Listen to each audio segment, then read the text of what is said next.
Good morning, everyone. In our session on knowing your faith, we pick up from where we left off last time, and that is God's plan B. Now, can anyone guess when and who made the first sacrifice? Well, let's go back into our Garden of Eden, where everything is so beautiful and serene, and God and man commune with each other. When all that came to a crashing end, when sin entered the picture. Now, three things happened at this moment. First of all, the consciousness of good and evil was activated in man. Second, he felt utter shame, and for the first time he was aware of his nakedness. So they scrambled around looking for big fig leaves and hid themselves behind and from the presence of God. Now a holy God could not stand in the presence of a sinful man. Sin was the big barrier. And what did God do? Did he go around punishing them? No, he did something incredible. He immediately went and made them, garments of skin and clothed Adam and Eve. Now, how did these garments of skin come about? You know, God had actually made the first sacrifice, and that is how that happened. Now, imagine this after this beautiful, serene picture that we are seeing.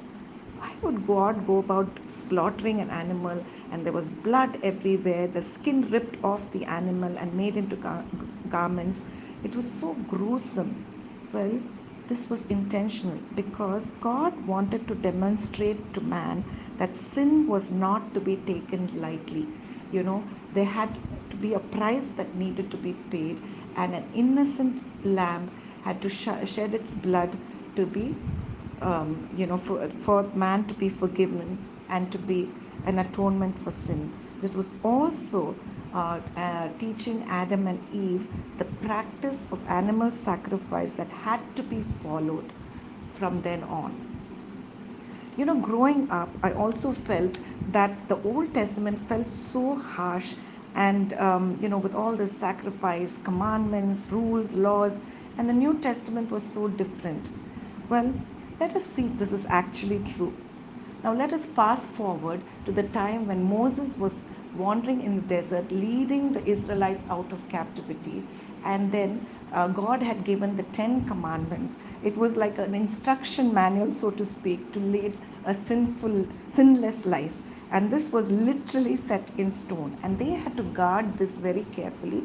So, God had asked them to make this very big gold ornate box where it was housed, and with beautiful cherubims and everything. And there was they had to carry this. Imagine carrying this heavy box.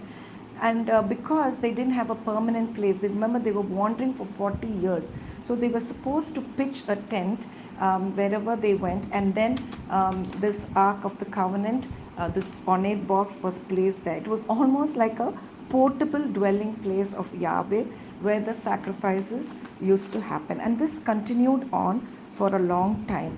And then we fast forward again into the time where the Israelites have moved into the promised land, and we know David and Solomon built this beautiful temple where the Ark of the Covenant was housed. Now remember, there were two chambers here. The first part is where the priest would enter and make the sacrifice. The second part was the Holy of Holies. It was an inner chamber where nobody else could enter, only the high priest, and this was only once a year. And the blood of the lamb was sprinkled on the top of the Ark of the Covenant, which was the mercy seat. And this continued on for the longest time. And we now will move on to the New Testament. So, one of the important things in the temple was this huge, massive veil that separated the Holy of Holies, the chamber, the inner chamber, and the outer chamber.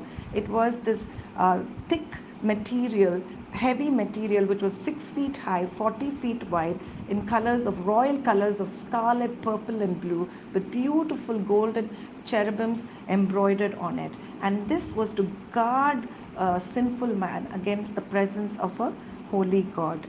And this continued till the time that Jesus came into the picture and hung on the cross for us. Now, note this, folks, this is very significant. Now, Jesus, our high priest, did not carry his sacrifice like all the other high priests, but became the high priest. He himself became the sacrifice. So, the high priest and the sacrifice were one and the same. And this was so profound that it changed the fate of mankind forever.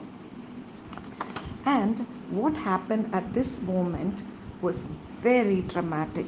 It is recorded in Matthew chapter 27, verse 5, that veil that separated the Holy of Holies from a sinful man was rent in two from top to bottom. There was a huge earthquake that happened.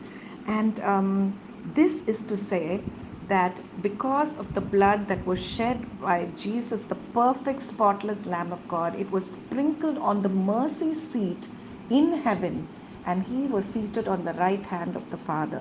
So, no more was there a barrier between man and God to approach the throne of grace. He can do that boldly now. An ordinary man, he did not have to be a high priest. An ordinary sinful man was given a clean slate. Now, this also note that this also ended the practice of animal sacrifice that was rendered null and void now. Now, let us think about the Bible like a necklace. Imagine if each of the beads of a necklace was all the different books of the Bible from the Old and the New Testament, and the string or the thread that connects all the beads was the salvation plan. And this is how, folks, the plan from plan A, it went on to plan B, and this was the perfect plan, because in John 19:30, when Jesus cried out, "It is finished," God's plan B was complete. He gave us a clean slate. So, folks, let us this week hold on to that thought. God's plan B of sin, sacrifice, and salvation that gave us a clean slate. God bless you.